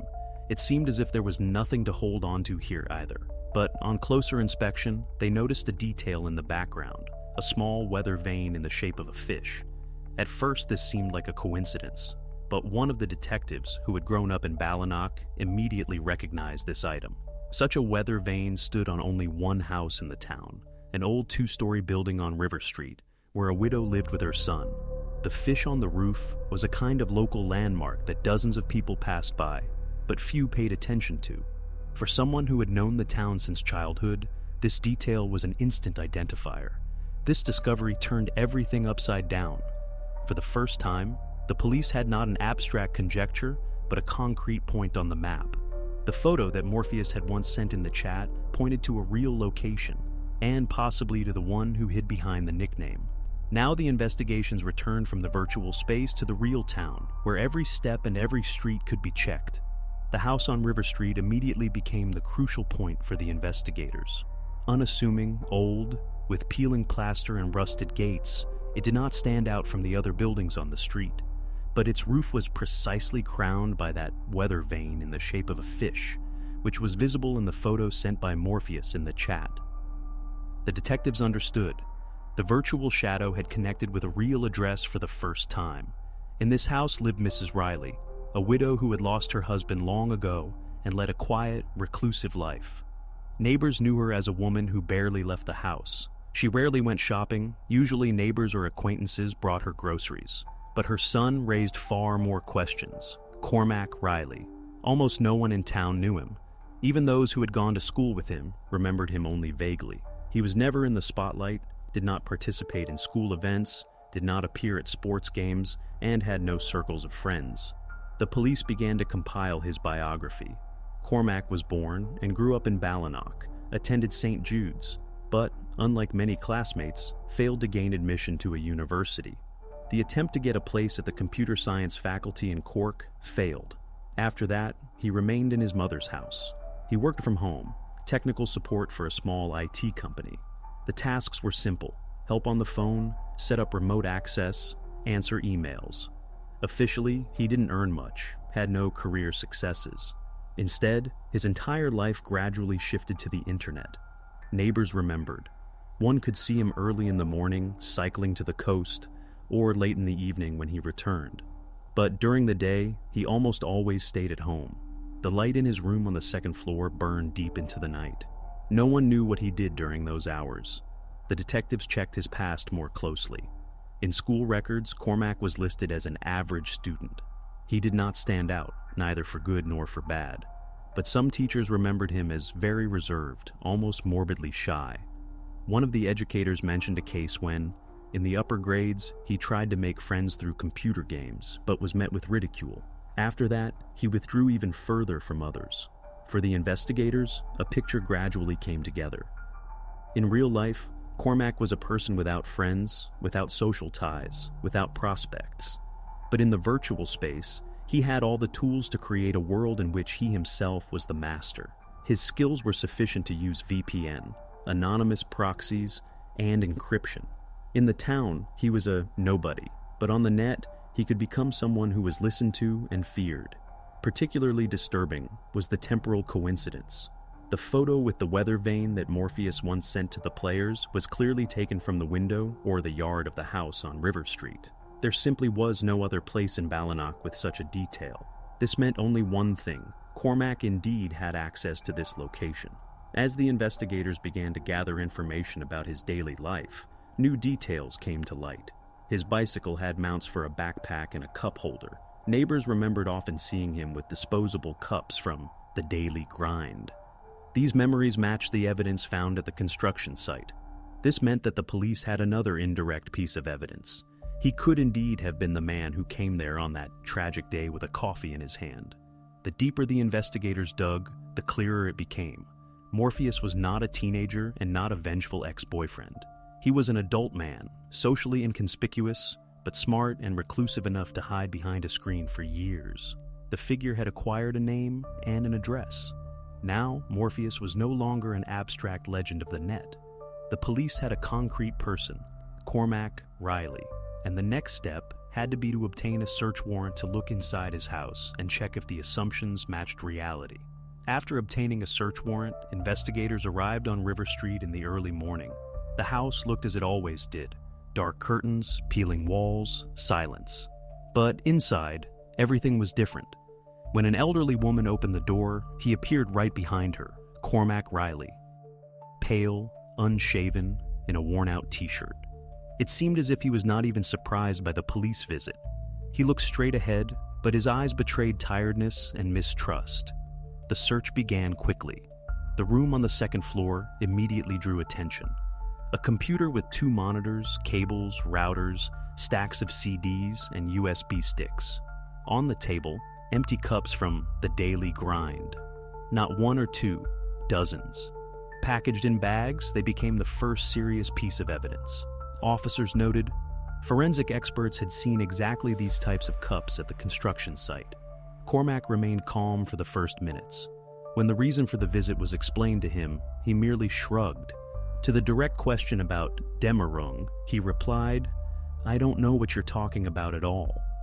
But when the investigator showed him the photo of the weather vane that had appeared in the chats, his face twitched for a moment. He quickly lowered his gaze and repeated, "That's not mine. You're mistaken." At the station, the interrogation began harshly. Photos of the cups, screenshots of the chats, and a picture of his house lay on the table in front of him. Every time Morpheus was mentioned, he categorically denied it. "It wasn't me. I didn't force anyone. I didn't write these messages." His voice grew sharper. He began to speak faster, sometimes incoherently, but the denials changed little. The police already had direct matches: the location, the details, the evidence from the construction site, and dozens of the same cups in his room. Even if Cormac continued to play the role of an uninvolved party, the facts increasingly linked him to that evening. For the investigators, this was the decisive breakthrough. The virtual curator had finally acquired a real face. There was no official confession, but the evidence found in his house firmly connected him to the story of Dämmerung. But now the investigators' task was to gather digital evidence and show that Cormac was not just a witness, but controlled the game that drove a wife to the end. Cormac's interrogation lasted hours. He resisted, saying he didn't know an wife, denying his participation in the game, and trying to appear completely indifferent. His sentences were short. "Not me. I don't know anything. That's a mistake." But the investigators patiently waited for the moment when the wall of defense would crack. They knew they had evidence that left little room for maneuver. The climax came when a printed photo was placed on the table in front of him. An ordinary graffiti, black letters on a gray wall. At first glance, nothing special. But in the upper corner of the image, the roof of a house and that very weather vane in the shape of a fish were visible. The investigator slowly pointed to it. First, he reminded him that exactly this file had been sent by Morpheus as an example of a task in the chat. Then he asked, "Are you sure you only see a drawing here?" Cormac did not answer, merely shrugging. Thereupon, the investigator uncovered a second sheet, a photo of his house from the street, showing the same weather vane from the outside. The perspective matched perfectly. This time, Cormac could not hide his reaction. He quickly averted his gaze, then leaned forward as if to examine the pictures more closely, but immediately leaned back again. His hands trembled, and for the first time during the entire interrogation, he lost his composure. "That's not evidence," he said. "You can find photos like that anywhere." The investigator calmly explained, "No, this shot was taken from your room. The perspective is accurate to the centimeter. Nowhere else in the city can it be replicated." To amplify the effect, the police showed the technical report from the experts. It stated that the file had indeed been cleaned of metadata, but unique characteristics remained. The roofline, the position of the antenna, the angle of incident light. All matches pointed to a single location: his house. For a person who had built up his anonymity for years, this was a blow. After these words, Cormac fell silent. The silence lasted almost 1 minute, and it was louder than any justification. He no longer argued, no longer denied directly, only repeated softly, "You won't prove that I wrote that." But even this sentence sounded like a confession. The certainty had vanished from his voice, and for the first time it became clear. He understood that the game was over. The investigators took a break and returned to the daily grind cups found in his room. The same cups at the construction site and at his home. A photo taken precisely from his window. The chain of matches was too tight to be a coincidence. Thus, his defense collapsed. He could no longer be the ghost of the net as before. Now, Morpheus had a name, an address, and evidence that connected his virtual actions with real life. For the police, this was a real breakthrough. From an anonymous chat, they had found a concrete person who could be held accountable. At this moment, it became clear that the most important task still lay ahead: to meticulously gather the evidence of how exactly he had controlled the game and pushed the participants to dangerous steps. When the investigators finally confronted him with the facts, Cormac broke down, not loudly and not dramatically. No drama. He simply lowered his head and said softly, "Yes, it was me." The words sounded tired, as if he himself had been waiting for the moment when his game would collapse. With this confession, a new phase began. The conversation about motives. The investigators understood. Confessing to being the creator of Dämmerung was only half the truth. Now they had to understand why he had done it and exactly what he wanted from the dozens of people who played by his rules. His explanations are preserved in the records. He spoke at length, sometimes incoherently, but the meaning was the same. In real life, he was a nobody, and in virtual life, he became the center of attention. "I was always invisible," he said. "At school, no one noticed me. I sat in the corner, listened to others talk about parties, plans, trips. I was never a part of it." He spoke of living with his mother in one house for years, working from home, and not communicating with anyone in town. To them, I didn't exist. I was superfluous. It was precisely in this vacuum, according to his words, that the idea of the game arose. He started with simple tasks, drawing a sign, photographing himself at a certain place at night. I liked seeing them do what I had come up with. That was the confirmation that I controlled them. He admitted that he gradually began to enjoy the fact that teenagers did everything for Morpheus's approval. During the interrogation, he described the moment he first felt real power. A boy said he didn't want to complete the task. I wrote to him that he was a weakling and wouldn't get any further, and the next day he sent a photo of the completed task. I understood that I could pressure them with words and they would obey. Gradually, the tasks became harder and harder. He claimed he wanted to test the limits. It was like an experiment. How far can one go? Where will they stop? But at the same time, he admitted, our wife was special. She completed everything without hesitation, quickly, confidently. She was the best. The others looked up to her. I saw that they wanted to be like her.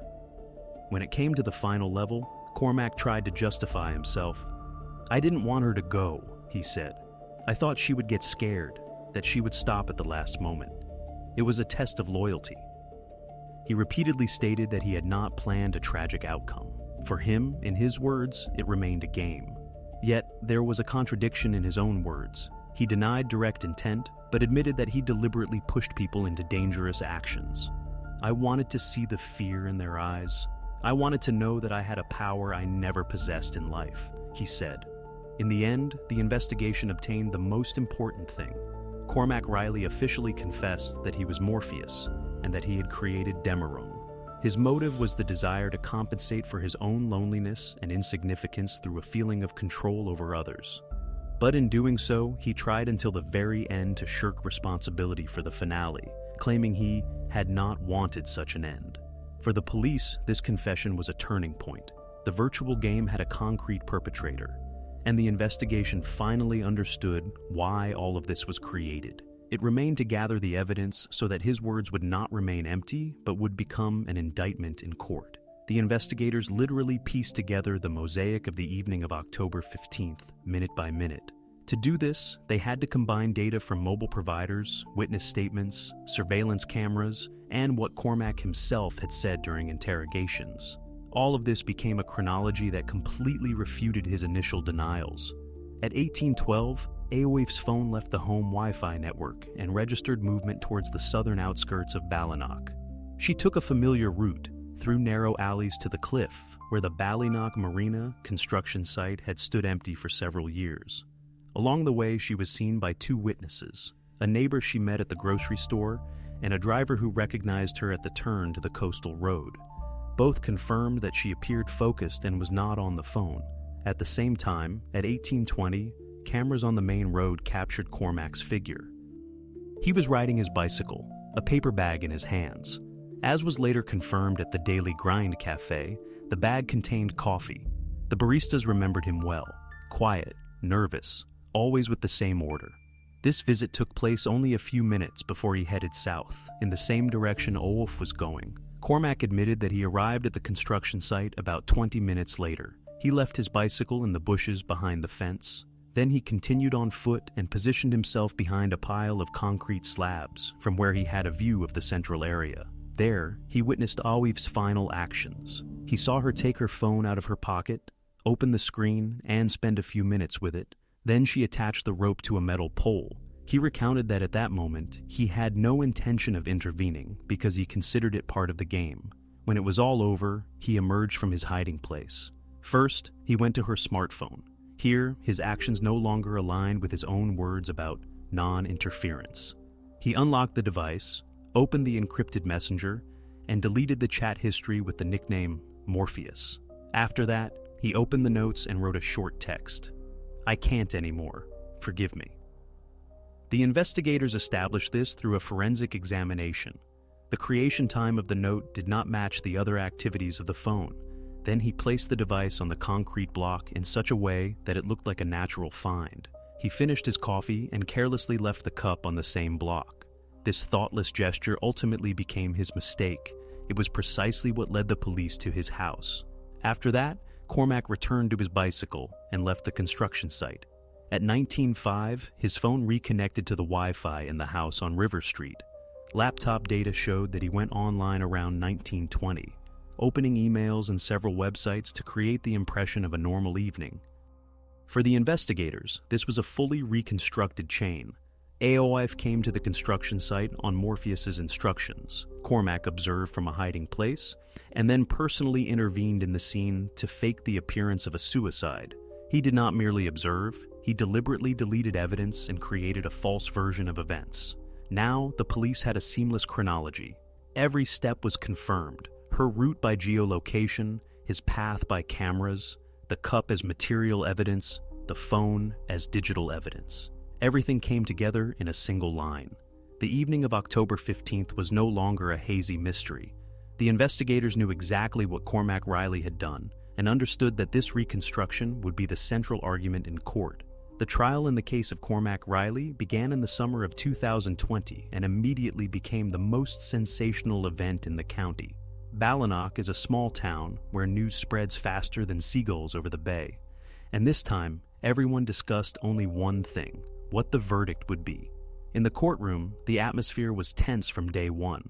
Riley sat in the dock, slumped, barely lifting his head. Sometimes he took notes on a piece of paper, but mostly he just stared at one point. His mother was present at almost every session, sitting quietly in a corner, trying to avoid the gaze of journalists.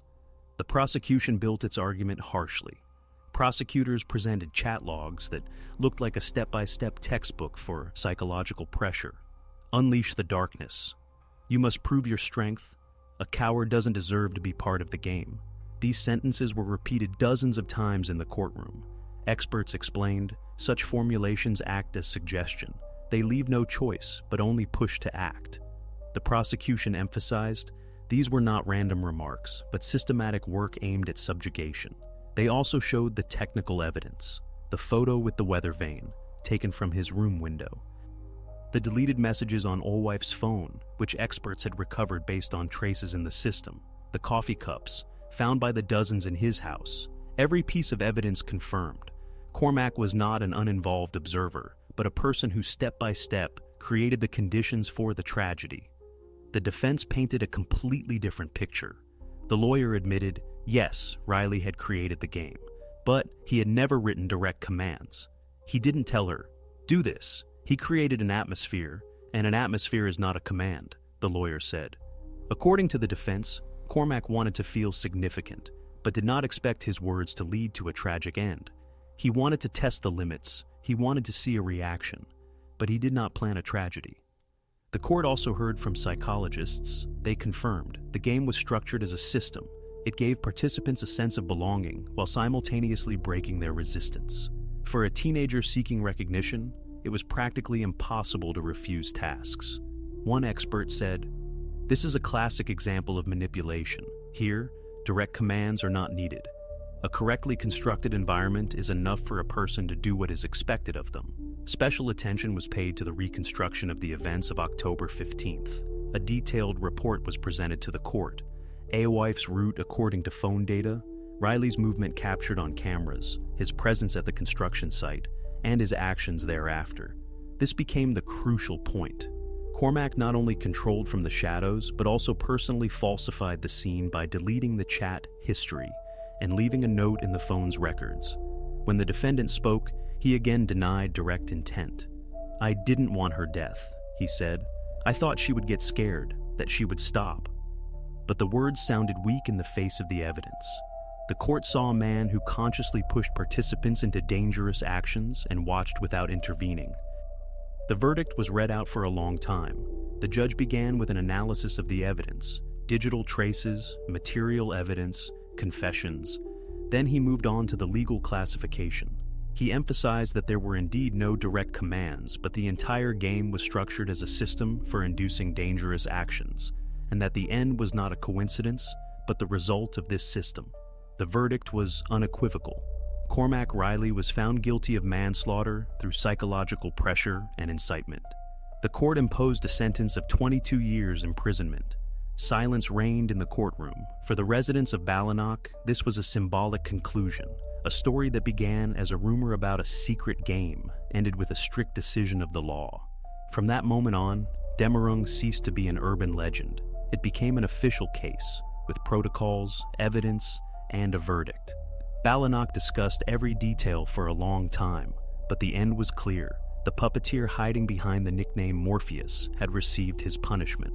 The story of Demerung did not end on the day of the verdict. For Ballinock, this case became a scar that did not heal for a long time. The small town, accustomed to peace and a leisurely life, suddenly found itself in the headlines.